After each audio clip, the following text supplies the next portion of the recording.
स्थायी सरकार यानी कंटिन्यूसली सरकार जो है काम पे ज़्यादा जोर देती है, लेकिन अगर वही सरकारें निरंकुश हो जाती है तो आम जन पे क्या प्रभाव पड़ेगा। यानी वो छात्र जो 10 साल से विगत 15 साल से इलाहाबाद, दिल्ली जैसे शहरों में एक उम्मीद की किरण लेकर तैयारी कर रहा है और पेपर जैसे लीक मामले से उसके आत्मा में एक तरीके से आघात पहुंच रहा है, उसका कॉन्फिडेंस लेवल लो हो रहा है कि क्या पता पेपर लीक हो जाए। अगर ऐसे मुद्दों पे आप विचार करें, विमर्श करें, तो आपको खुद ही पता चल जाएगा कि आपको वोट क्या किसको करना चाहिए। मैं कुछ दिनों पहले एक एडिटोरियल में पढ़ा कि लोकसभा राज्यसभा में जितने सांसद हैं उसमें से 33% सांसद ऐसे हैं जिन पे जो है बहुत बड़े आरोप लगे हैं, क्राइम तक के, यहाँ तक के अलग अलग आरोप लगे हैं।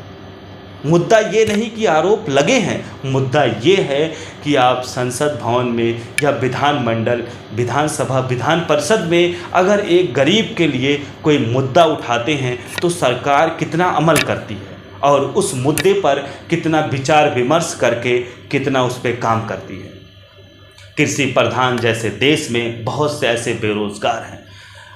हम एक आंकड़े की बात करते हैं, 140 करोड़ जनसंख्या है भारत में, जो कि विश्व में प्रथम स्थान है, लेकिन इसमें बहुत से ऐसे लोग हैं, बहुत से लोग, मैं आंकड़ा बता रहा हूँ, 20 से 30 करोड़ ऐसे हैं जो बिना खाए सोते हैं।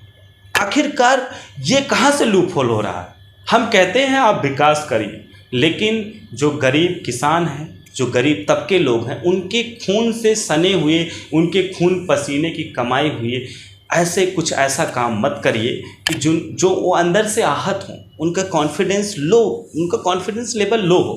क्योंकि एक गरीब जो तबका है वो बस अपने रोटी के इंतज़ाम के लिए सुबह के समय घर से निकल जाता है काम के लिए।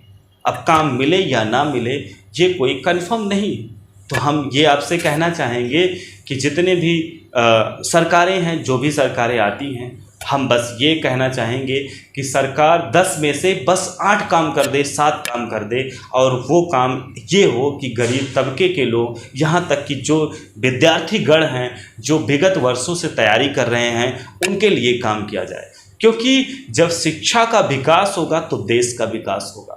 अगर हमारे देश में, क्योंकि बहुत से ऐसे लाखों की संख्या में लोग आउट ऑफ कंट्री जो है अलग अलग तैयारी करने के लिए जाते हैं। ऐसा क्यों होता है? क्या हमारे देश में टैलेंट की कमी है? हमारे देश में क्या अनुभव की कमी है? हमारे देश में बहुत से ऐसे लोग हैं जो बहुत कुछ कर सकते हैं, लेकिन इम्प्लीमेंट सरकार की जो योजनाएं आते हैं वो ज़मीनी हकीकत से कितना परे है, ये उस पर निर्भर करता है।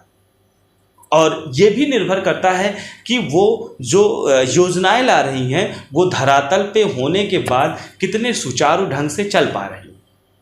हमने आपको अभी थोड़ी देर पहले कहा सरकारें आती हैं, सरकारें जाती हैं। दुनिया के 194 देशों में ऐसा नहीं है कि राजनीति नहीं होता है। लेकिन अगर मोदी जी ने कहा है 2047 तक भारत एक विकसित देश हो जाएगा, तो विकसित देश होने के लिए पर कैपिटा इनकम होना चाहिए, और पर कैपिटा इनकम के लिए कहीं ना कहीं ये भी देखा जाए कि रोज़गार का मामला भी आना चाहिए।